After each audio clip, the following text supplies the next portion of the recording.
Hello guys, मेरा नाम खुशी टोन है और आज हम पहुंच गए हैं 26 पार्ट में एमसीक्यूज हरियाणा के। तो इसमें से पहला क्वेश्चन है कि हरियाणा से संबंधित हस्ती कौन है। तो हीरा सिंह, कल्पना चावला, बाबुल दयाल शर्मा, या इनमें से सारे सारे, या इनमें से कोई नहीं। इसका आंसर है इनमें से सारे सारे। अ, हीरा सिंह सोलह ये जींद रियासत से संबंधित है, ये राजा थे। और या फिर जो हीरा सिंह चिनारिया हैं, हीरा सिंह चिनारिया, ये इन्होंने क्या किया था। ये दो बंदे भी हो सकते हैं यहाँ पे, एक हीरा सिंह और एक हीरा सिंह चिनारिया। तो हीरा सिंह तो जींद रियासत से संबंधित, और यदि हीरा सिंह चिनारिया आए तो वो महेंद्रगढ़ से संबंधित थे। और उन्होंने इन 1951-52 में जो पहला इलेक्शन चुनाव था लोकसभा का, उसमें वो सांसद चुने गए थे महेंद्रगढ़ सीट से। और बाबुल दयाल शर्मा ये जो थे स्वतंत्रता सेनानी थे, वहाँ से थे, दारूहेड़ा रेवाड़ी से संबंधित है ये। और क्या नाम है, कल्पना चावला का जो जन्म है वो या तो 17 या सॉरी 1 जुलाई को, या तो फिर 17 मार्च को 1962 को, या फिर 1 जुलाई 1961 को इनका हुआ था करनाल में। तो यदि ये दोनों मिले ना तो ये कर देना 1 जुलाई 1961 वाला। बचपन का नाम इनको मोन्टो था, मोन्टो इनको कहते थे। अविनाशी दास गुप्ता इनकी पिता का नाम, और संजोयती देवी इनका पिता का नाम, सॉरी माता का नाम, और पति का नाम पियरे हैरिसन। ये फ्रांस के रहने वाले थे। चंडीगढ़ पी से इन्होंने क्या की थी, इंजीनियरिंग की अपनी शिक्षा की थी। और स्कूल का नाम इनका था टैगोर निकेतन बाल निकेतन स्कूल, ये करनाल में ही है।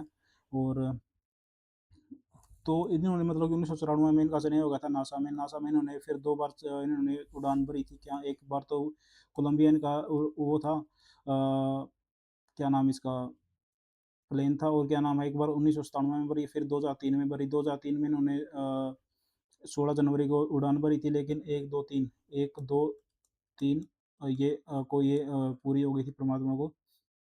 तो फिर इनके नाम पर कुछ ना कुछ आगे चलाया गया। तो सबसे पहले जो था, ये जो अंतरिक्ष में जाने वाली प्रथम भारतीय महिला थी और दूसरी भारतीय थी, क्योंकि इससे पहले रॉकेट से लगाया था 1984 को। और कल्पना चावला मेडिकल कॉलेज कहाँ पे है, करनाल में है। और कल्पना चावला तारामंडल हमने देख लिया था पीछे, ये 22 पार्ट में देखा था कि वो थानेसर कुरुक्षेत्र में है। और कल्पना चावला शौर्य पुरस्कार में क्या है, 1 लाख की राशि दी जाती है, जो मतलब जोखिम भरे जो क्षेत्र होते हैं उनमें उनमें दी जाती है। ये 2010 में स्टार्ट किया गया था। और ये जो 2007 है, ये थानेसर वाला है, ये तो पार्ट राष्ट्र को समर्पित तारामंडल। और क्या नाम है, फिर इसमें ये तो सूर्य पुरस्कार था। एक अंतर्राष्ट्रीय सौर पुरस्कार भी दिया जाता है, 2020 को 20 में स्टार्ट किया गया, ये 2010 में स्टार्ट था। इसमें क्या है, 2.5 लाख 2 लाख सॉरी 24,40,000 की वो राशि दी जाती है। 24 लाख तो ज़्यादा हो जाएंगे, लेकिन दी जाती है 8। और ग्रीनिंग ऑफ हरियाणा मैंने देख लिया था, 1989 1990 में स्टार्ट हुआ था ग्रीनिंग ऑफ हरियाणा। वृक्षारोपण से संबंधित था। और क्या नाम है, कल्पना इसकी जो है वो कहाँ पे थी, वो थी क्या नाम इसका, हेडक्वार्टर इसका पंचकुला में है। और फारसी भाषा में हिसार हिसार का अर्थ किला है। तो हिसार मतलब इसकी हिसार की स्थापना किसने की थी, इसकी स्थापना की थी फिरोजा तुगलक ने 1354 में। और क्या नाम है, बड़ा बड़ा लारस गांव था, वहाँ पे इसको इसकी स्थापना की गई थी। फिर इसको हिसार फिरोजा नाम से जाने लगा। फिर क्या हुआ कि अकबर के दौरान इसको केवल हिसार नाम रख दिया। अकबर के समय अकबर ने हिसार फिरोजा हटवा दिया था। और 4 गेट थे इसके, एक Talaki Gate, Nagauri Gate, Lahori Gate, और Talaki Gate, Nagauri Gate, Mori Gate और दिल्ली गेट। लाहौरी गेट नहीं है भाई यहाँ पे, ये ध्यान रखना कि लाहौर लिख दो, लाहौर तो शायद दिल्ली में है। Talaki Gate, Nagauri Gate, Mori Gate और दिल्ली गेट। और इसार को इकुसार, इसुकार इसुकार इसुकार जो है अष्टाध्यायी पाणिनि में इसका वर्णन है, अष्टाध्यायी पाणिनि में। और प्रशासनिक सुविधा के लिए हरियाणा को कितने भागों में बांटा गया, 6 भागों में। मतलब ये तो प्रशासनिक के हिसाब से बांटा गया है, इसलिए इसको कई बार इसको मंडल कहा जाते हैं, भाग कहा जाते हैं, डिवीजन कहा जाते हैं, लेकिन बात वही है कितने भागों में बांटा गया है। तो देखो इसके 6 डिवीजन। हिसार में चाहेंगे 5 जिले आएंगे अब, क्योंकि आंसी भी आ जाएगा। तो हिसार, सिरसा, फतेहाबाद, जींद, और रोहतक में रोहतक, सोनीपत, झज्जर, फिर आपका चरखी दादरी और भिवानी। अम्बाड़ा में 4 आएंगे, अम्बाड़ा, यमुनानगर, पंचकुला, कुरुक्षेत्र। और गुरुग्राम, रेवाड़ी, महेंद्रगढ़। फरीदाबाद में ये जो है, फरीदाबाद और करनाल जो नए हैं, इनकी घोषणा जनवरी 2017 में की गई थी। और इनको 2 फरवरी 2017 को ही मंजूरी दे दी गई थी कि भाई ये नई डिवीजन है। करनाल में क्या होगा, करनाल, पानीपत और कैथल आएँगे और क्या नाम है फरीदाबाद, पलवल और नूंह आएँगे। इसमें मतलब कि हमारे जो मंडल का जो सर्वोच्च होता है वो कमिश्नर होता है, कमिश्नर या आयुक्त। तो फिर हमारे पास कितने कमिश्नर हैं? 6 कमिश्नर हैं हमारे पास। और इनमें में से कौन-सा राष्ट्रीय राज्य हमारा फरीदाबाद से पलवल, मथुरा और आगरा को जोड़ता है? तो ये है 2।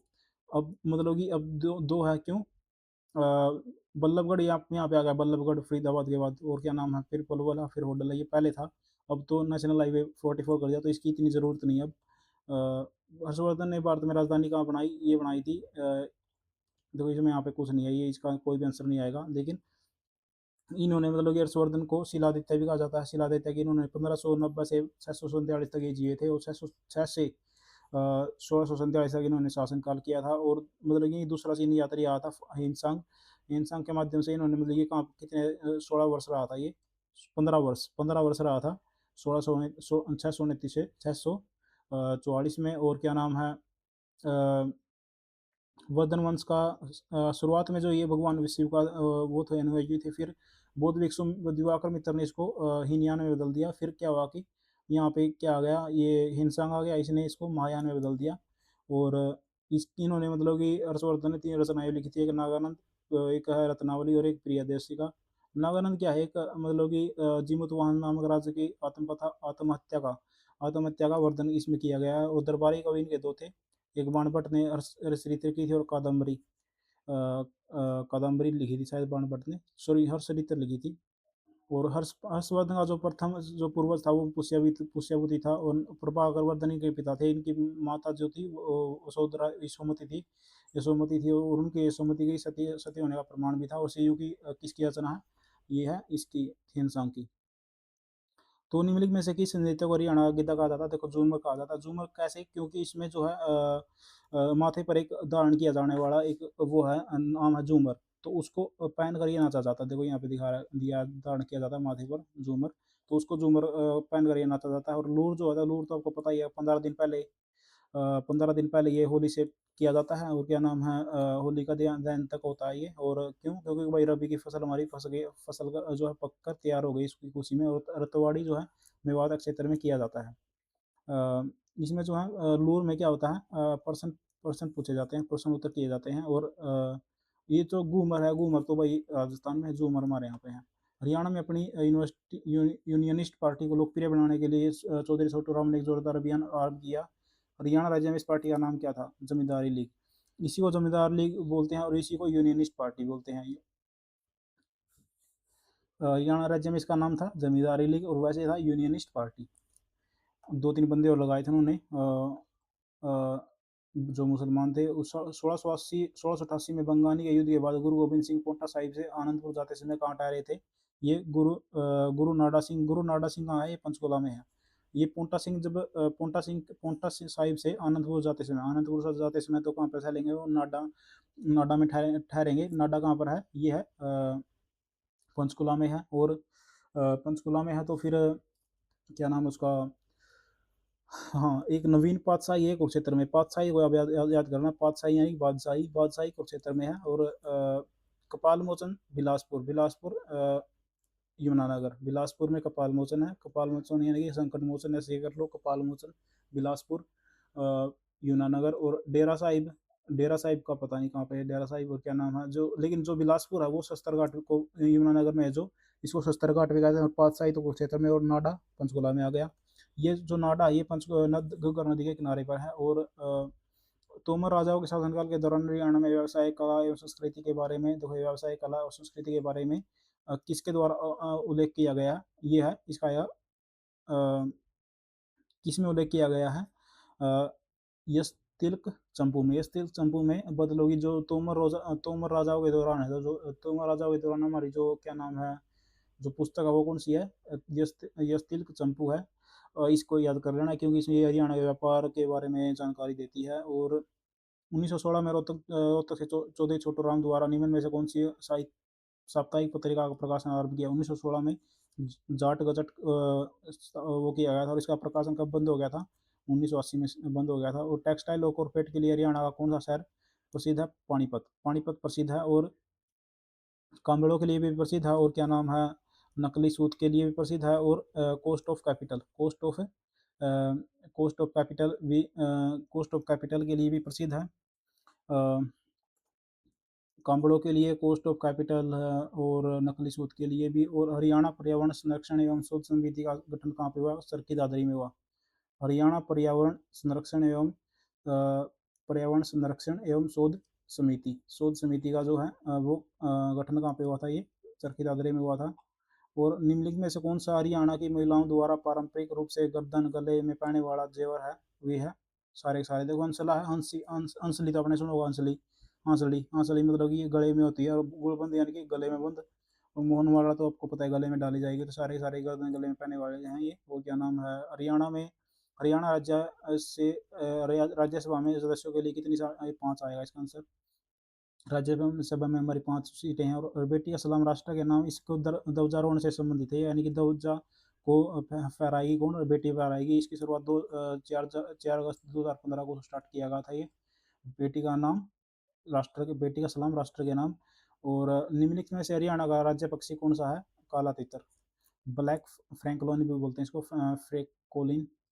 एशिया की सबसे बड़ी पेपर मिल कौन सी है? बिल्ट है हरियाणा में ये। और 1945 में लाला करमचंद थापर द्वारा इसको किया गया था। और बिल्ट फुटबॉल स्टेडियम भी वहीं पर है, और यमुनानगर में ये हरियाणा के किस जिले में अमोनिया प्लांट स्थापित किया गया है? अमोनिया प्लांट जो है पानीपत में स्थापित किया गया। और किसान यूरिया यहाँ से बनता है, लेकिन क्रिप्को जो है गुजरात में बदलता है। हाजीरा हाजीरा मतलब गुजरात में जगह ये हाजीरा, और वहाँ पे क्रिप्को बनता है। और निम्नलिखित में से कौन सा त्यौहार सौर चक्कर के पहले दिन मनाया जाता है? सौर चक्कर के पहले दिन बैसाखी मनाया जाता है 13 अप्रैल को। 13 अप्रैल को। एक बार ये देख लो कि 17वें एशियाई खेलों में योगेश्वर दत्त ने क्या किया था? स्वर्ण पदक जीता था। और हरियाणा में पंचायती राज जिसका आएगा, पंचायती राज की सर्वोच्च सर्वोच्च संस्था कौन सी है? जिला परिषद है भाई। फिर है पंचायत समिति, और फिर है ग्राम सभा, यानी कि 1 2 3। देखो ये आ गया। निम्नलिखित में से कौन सा त्योहार सौर चक्र के पहले दिन कौन सा है? बैसाखी 13 अप्रैल को। गणगौर जो है, गणगौर ये गण और गौर का मतलब यही है, गौरी गौरी है, और गण यानी कि शिव है। शिव पार्वती के सम्मान में तीज जो सावन में मनाई जाती है। घग्गर नदी किस जिले से हरियाणा में एंटर करती है? पंचकुला से। देखो ये आ गया, हाँ सॉरी ये तो गलती हो गई यार। आंसर तो इसका जिला परिषद आएगा, लेकिन प्रथम स्तर वो ये है, और दूसरा स्तर ये है, तीसरा स्तर ये है, लेकिन सर्वोच्च यही है तीसरा वाला। पंचकुला आएगा, देखो पंचकुला आएगा। देखो एक चीज़ यहाँ पे याद रखो, को ये जो है सोलन जिले से निकलती है, डागसाई पहाड़ियों से निकलती है घग्गर नदी। और उसके बाद जो पंचकुला में जब एंटर करती है, टिपरा पहाड़ियों को और मोरनी पहाड़ियों को अलग करती है। ये क्वेश्चन आएगा। और कालका में आती है, फिर ये अम्बाड़ा में आती है, फिर ये कैथल में आती है, कुरुक्षेत्र में नहीं बहती भाई ये। फिर उसके बाद जींद में नहीं बहती, आएगा फिर फतेहाबाद के बाद हिसार में नहीं बहती, सिरसा आएगा। फिर अब विलुप्त हो जाती है हनुमानगढ़ में। यहाँ पे इसको उट्टू बांध है, उट्टू बांध के बाद इसको आकड़ा नदी कहते हैं, फिर इसको नारा नदी भी कहते हैं, आगे पाकिस्तान में जाती थी कभी कभार। और गप्पूवाड़ा बाग स्थल ये करनाल में बनाने की करनाल में गप्पूवाड़ा बाग स्थल या मिनी स्पोर्ट्स स्टेडियम ये करनाल में बनाने की घोषणा की गई है। और इसका नाम होगा फ्लाइंग सिख सरदार मिल्खा सिंह, फ्लाइंग सिख सरदार मिल्खा सिंह इसका नाम होगा। और भारत वन स्थिति रिपोर्ट 2019 के अनुसार वन वन का क्षेत्र कितना है? वन का क्षेत्र 1602 इसका वन का क्षेत्र है। और क्या नाम है? Bhagat Phool Singh medical college for women Haryana के किस जिले में स्थापित किया गया है? किस जिले में स्थापित किया गया है ये? 1 मिनट, ये तो सोनीपत इसका आंसर आएगा, इसमें कुछ दिक्कत है ही नहीं। निम्न में से कौन सा जिला पुराने NH1 के मार्ग पर नहीं आता? हिसार नहीं आता भाई, पानीपत और सोनीपत तो आते हैं। Bhagat Phool Singh medical college for women ये 2006 में स्टार्ट किया इस्टेब्लिश किया गया था खानपुर कला में, खानपुर यानी कि सोनीपत कला में, सोनीपत में खानपुर कला। और when was the first battle, ये देखो ये याद रखना भाई। क्या नाम है? पहली है शायद 21 अप्रैल को, फिर है 5 नवंबर को, 5 ये अप्रैल है, ये नवंबर है, और फिर है एक 14 14 जनवरी, 14 जनवरी। ये 26 आ जाएगा। अच्छा यहाँ पे 26, 1526, 56 और 61, 1761 यही होगा। हाँ यही है। डेट याद रखनी बहुत ज़रूरी है भाई, और कुछ नहीं है। एक एक उसकी डेट याद रखो, मई की, 8 मई है, जो रेडियो रेडियो वाले हैं, 8 मई 1976।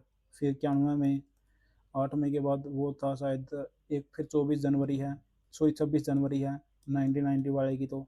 और फिर 1 नवंबर है किसका, 2002 में, जब वो इस्टेब्लिश किया गया था। तो यहाँ पे कुछ ना कुछ आएगा, यहाँ पे शायद नवंबर आएगा, पता नहीं मुझे नवंबर आएगा क्या आएगा। तो इनमें से कौन सी फसल मुख्य खरीफ फसल के रूप में वर्गीकृत नहीं है? देखो, चावल तो खरीफ की है, बाजरा भी है, मक्का भी है, लेकिन गेहूँ नहीं है। गेहूँ जो है आषाढ़ी फसल कहते हैं इनको, और इनको खरीफ फसल को सावनी फसल भी कहते हैं। इनको रबी, ये गेहूँ क्या है, रबी की फसल है या फिर आषाढ़ी फसल है। ब्रिटिश भाषाविद डॉक्टर ग्रियर्सन ने हरियाणवी भाषा को क्या कहा था, बांगरू कहा था। ये भाषाई कह दिया था, हरियाणा हरियाणा की बोली को भाषाई कह दिया था ग्रियर्सन ने। और इसको बांगरू सबसे ज़्यादा बोली जाती है, इसलिए बांगरू भाषा कहा था किसने, ग्रियर्सन ने।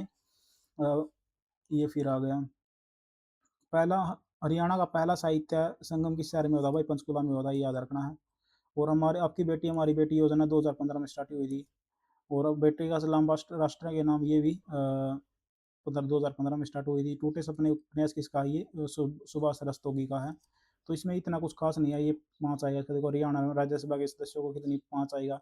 क्योंकि ये आपने यदि 22 से पहले 22 तक जो वीडियो है मैंने वो कर ली है ना, तो ये ऐसा समझ लो कि आपका 90% हो गया। ये क्वेश्चन आप अब जो है रिपीट होंगे, और इनमें इतनी डिटेल भी नहीं है। तो आप चैनल को सब्सक्राइब करो और लाइक करो। Thank you guys.